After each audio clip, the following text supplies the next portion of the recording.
12월 2일 이후에 부동산 시장이 어떻게 돌아가고 있는지 지난주 금요일에도 리뷰를 한번 했지만 시간이 좀 흐른 후에 리뷰를 해보는 게 맞는 것 같아요. 아파트는 망고쌤. 자, 이렇게 보시면 서울 매매인데 빨간색이 지나면 이렇게 많이 오른 거고, 이게 파란색 있죠? 파란색 이렇게 있으면 이제 내린 거죠.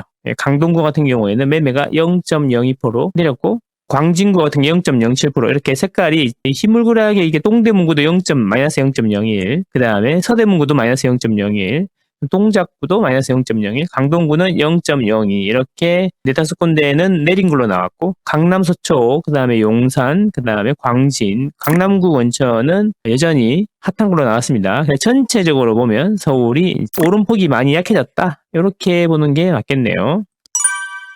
자, 요렇게 보면은 지난주만 보는 거니까 흐름을 한번 보는 게 좋아요. 보시면 이제 이쪽이 이제 15주 전, 이게 이번 주, 요렇게 된 거예요. 요렇게 오른쪽에서 왼쪽으로 이렇게 시간 순서로 이렇게 흘러가는 건데, 15주 전에는 이렇게 핫했죠. 9월 초. 9월 9일을 기점으로 해서 점점 넓어지기 시작하더니 12월 2일 이후에 색깔이 좀 많이 연해졌어요. 그러니까 색깔이 많이 오르다가 빠지고 있는 거죠. 사실 이게 뭐 9월 달, 뭐 8월 달에 이렇게 오른 거는 사실 오른 것도 아니에요. 그죠? 예전에 비하면 오른 것도 아닌데. 근데 이제 색깔이 빠지고 있는 거다. 이런 추세가 중요한 거다라는 겁니다. 추세가. 근데 이게 사실 저는 의문이 되는 게 계엄령 때문에 이런 건지, 아니면은 8월부터 대출금리를 계속 올렸지 않습니까? 8월 달에만 해도 21번 정도 올렸고, 9월 이후부터는 이제 한도도 줄인다는 이렇게 해가지고 압박을 되게 많이 가했죠. 한도도 줄이고 금리도 올리고, 그 영향이라고 저는 그 연장선상에 있다라고 생각하고요. 계엄령 때문에 이게 영향을 많이 받았다? 이런 생각은 사실 좀 안 들어요. 왜냐하면 시국이 어수선하든 말든 간에 중요한 거는 이제 우리가 그러든가 말든가 아침에 일하러 가야 되고 저녁에 잠자야 될 집은 있어야 되기 때문에 여전히 집이 있어야 된다는 거는 변함이 없고, 그 다음에 우리는 또 여전히 밥벌이를 해야 된다. 이게 변함이 없기 때문에 큰 영향이 없다는 거지. 시국이 어수선해서 집을 막 1억씩 싸게 빨리 던져야겠다, 막 이런 분들도 별로 많지 않다는 거죠. 그러면 집을 사고 팔고는 되게 복잡한 일이니까 심리에는 영향을 줄 수 있죠. 심리를 한번 볼게요. 심리. 자, 심리 보시면 이게 지수로 이렇게 보시면 되는데, 이게 10월 21일에는 매수 심리가 43.74, 지수. 10월 28일에는 42. 이게 43에서 쭉 낮아지는데 언제까지 낮아지냐면 11월 초, 12월 2일에도 35, 43에서 35까지 떨어졌다는 거죠. 그리고 35에서 이제 34.35. 그러니까 떨어지는 속도가 좀 크다가 점점점 떨어지는 거다, 이런 거죠. 뭔 소리냐면 이렇게 떨어지다가 서서히 떨어지는 속도가 이렇게 줄고 있다, 이렇게 보시면 되겠다라는 거죠. 그래서 이것도 어느 정도 저점까지 가고 있는 게 아닌가, 이런 생각이 듭니다.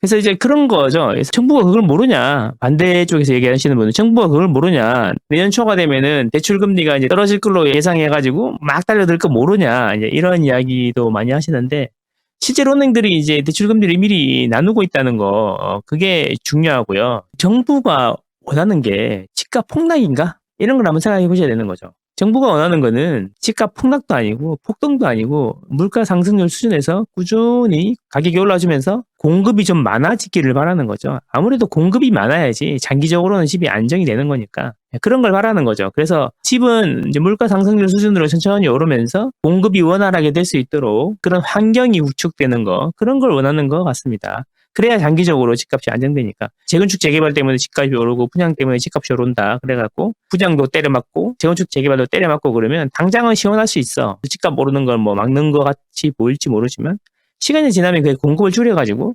점점 사람들이 이제 살고 싶은 곳에 집이 안 생기게 되니까 몇 개 안 되는 신축들이 가격이 오르게 되는 거죠. 그거를 왜 모를까? 자, 심리까지 받고 이제 매물을 한번 봐야죠. 매물. 사람들이 이제 갑자기 그래서 매물을 내놓기 시작했나, 이런 거 봐야 되는데, 자, 매물 한번 볼게요. 일주일 전이랑 보통 비교를 한다고 했습니다. 일주일 전이랑. 왜 그러냐면은 이제 매물이라는 게 일주일 단위로 이렇게 패턴이 있다고 지난번에 말씀을 드렸어요. 이제 아실에 들어가서 7일 전으로 세팅을 해서 보면 감소순으로 한번 볼게요. 감소순. 7일 전 대비해서 제일 많이 줄은 데는 전북이고 세종이고 부산이고, 이런 식입니다. 서울 같은 경우가 제일 궁금한데, 서울은 마이너스 0.1%, 일주일 전 대비해서 오히려 마이너스 0.1%다, 이런 거죠. 그러니까 서울도 매물이 일주일 전보다 오히려 줄었다. 경기도도 줄었고 경남도 줄었고, 그래서 실제로 우리가 관심이 많은 서울이나 경기도는 매물이 일주일 전 대비해서 줄고 있다. 시국이 이렇게 어려운데 사람들이 쫄아가지고 심리도 확 꺾이고 매수도 안 되고 그 다음에 집도 막 내놓고 이러저러하는데 의외라는 거죠. 그래서 제가 이제 계속 말씀드리지만 정치가 어쨌든 어지럽든 간에 우리는 일을 해야 되고 오늘 저녁에 사야 될 집은 필요하다. 이게 중요하다라는 거죠. 그래서 사람들이 시국이 어수선해서 집을 막 던지고 있냐? 아닌 것 같다. 이런 이야기입니다. 자, 그러면 우리가 이제 봐야 될 게 뭐가 있을까요? 수급이죠, 수급. 이제 이게 올해고, 이게 내년이고, 후내년이잖아요. 이제 아시는 분은 잘 아실 텐데, 이 파란색이 적정 입주 물량이고, 보라색은 10년 평균 입주 물량이에요. 그리고 이거 빨간색은 올해 입주 물량인데, 올해는 보면 적정 입주 물량 대비 그냥 숫자 볼 게 아니라 키를 보면 돼요. 적잖아요, 그죠? 입주 물량이 적은 거예요. 내년에도 적은 거예요. 더 중요한 건 뭐냐면, 이게 10년 평균 입주 물량인데 이쪽이 10년 평균 입주 물량도 누적적으로 10년 동안 평균적으로 계속 적정 입주 물량보다 물량이 적었다라는 거죠. 그래서 서울은 계속 그래서 제일 많이 올랐던 거죠. 10년 가까이 이렇게 평균보다 입주 물량이 적었던 곳이 대도시 중에 서울밖에 없습니다. 그러니까 서울이 제일 많이 오르는 거예요. 지난 서울시장님께서 서울에 공급을 할 수 있는 재개발 재건축에 대해서 적극적이지 않으셨죠. 오히려 이제 반 정도 되는 재개발 구역을 해제를 하거나 재건축도 이제 높이 규제라든가 규제를 엄청 많이 해가지고 씨를 말려버렸죠. 그래서 이제 그 여파가 이제 지금 나타나는 겁니다. 다른 시도들은 2020년, 21년 그 불같이 오르는 시기에 이제 공급을 엄청 많이 했거든요. 근데 공급이 너무 많아가지고 몸살이라는 거죠. 특히 대구 그리고 부산도 그렇고 전국적으로 서울 빼고는 공급이 너무 많았어요. 그래서 집값이 지금 안정돼 있잖아요. 서울 빼고는. 근데 서울은 계속 공급이 줄었어요. 그걸 어떻게 하냐고요? 10년 누적으로 보면 이렇게 적정 입주 물량보다 적지 않습니까? 근데 이게 점점 벌어진다는 거죠, 점점. 그러니까 공급이 적으니까 길게 보면은 집값이 제일 많이 오를 수밖에 없는 거죠. 금리는 전국이 다 공통으로 적용되는 거 아닙니까? 한국은행 기준금리가 서울은 3%고 부산은 5%고 그게 아니잖아요. 전국적으로 똑같지 않습니까? 은행에서 돈 빌려주는 것도 서울이나 부산이나 큰 차이가 없다는 거죠. 그러니까 금리 같은 경우에는 전국이 다 똑같은데 왜 서울은 많이 오르고 다른 지역들은 다 떨어져 있냐. 이걸 보면은 결국 뭐냐면 금리가 똑같고 수급도 똑같다면 비슷하게 움직이겠죠. 이렇게 비슷하게 움직이는데 지금은 서울은 오르고 나머지 지역들은 힘들잖아요. 수도권 빼고는. 그 이야기는 실제로 보면은 부산이나 대구나 이런 지역은 입주 물량이 되게 많아요. 수도권을 빼고는 입주 물량이 되게 많아요. 사실 경기도나 인천도 적지는 않습니다. 그러니까 결국에는 뭐냐면 서울에 집을 짓는 노력을 안 했기 때문에 왜 안 했죠? 서울에 집값이 오르니까 집값이 오르면 투기꾼들이 돈을 번다 이런 생각으로 짓는 거를 막았죠. 그러면 서울에 집 짓는 게 뭐냐? 재개발 재건축이죠. 재개발 재건축을 막으니까 서울에 공급이 줄고 서울에 공급이 주니까 서울 집값이 다른 타도시에 비해서 더 많이 오르는 거죠. 안 그래도 서울로 사람들이 모이는데 그래서 이게 당장은 좋을지 모르지만 길게 보면 결국에는 다 이제 부메랑이 돼갖고 사실 집이 있는 사람들은 집이 많이 올라서 좋아.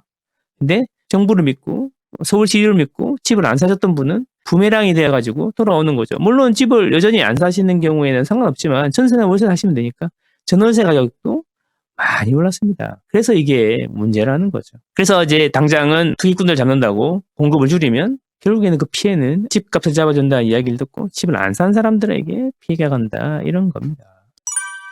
그래서 제가 맨날 드리는 말씀이 입주 물량을 아주 길게 놓고 보면 서울 같은 경우에 이렇다는 거죠. 앞으로 이렇게 입주 물량이 이렇게 너무 줄었다. 40년 전에 이 정도 수준이었는데 40년 전 수준으로 돌아가고 있다. 이런 거죠, 서울은.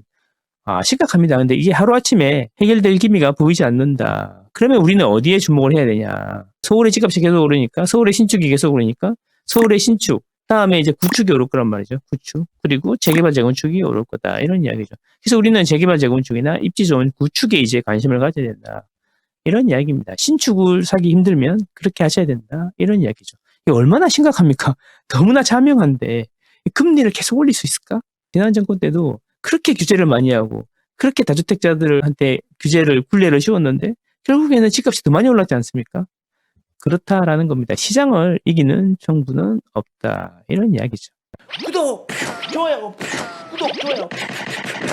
그래서 저는 이렇게 생각합니다. 시국이 어수선하긴 하지만 서울 같은 경우에 보면 심리도 크게 변동이 없고 매물은 오히려 조금 줄었다.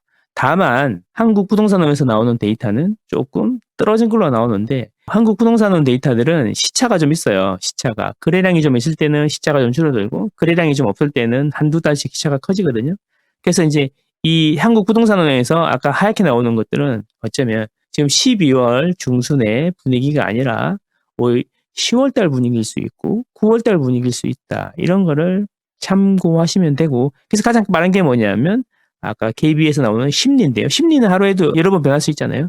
그 심리를 보면 떨어지는 속도가 급하다가 이제 떨어지는 속도가 점점 줄어들고 있다. 이런 이야기죠. 그래서 시간이 지나고 1월 달이 되면 금리는 당연히 내려갈 거고, 금리도 지금 이번에도 보니까 한국은행은 12월 달에는 이제 금리 결정을 안 하잖아요. 다른 나라들은 뭐 0.25라든지 비슷한 것도 있더라고요. 예, 거의 대부분의 선진국들이 금리를 내리고 있는 추세고, 미국도 지금 패드워치 시장 전문가들은 95% 이상이 금리를 한번 내릴 것이다. 이렇게 다 예상하고 있다는 거죠. 우리가 경기도 안 좋은데 계속 이렇게 잡고 있을 수 있을까? 이런 생각을 해보시면 지금 분위기가 안 좋은 이때가 정말 진심으로 좋은 시기가 아닌가. 행동을 보여야 되는 시기가 아닌가. 용기를 내야 될 시기가 아닌가. 이렇게 생각합니다. 내년 봄에 한번 보시죠. 어떻게 되는지. 자, 여기까지 하겠습니다. 감사합니다.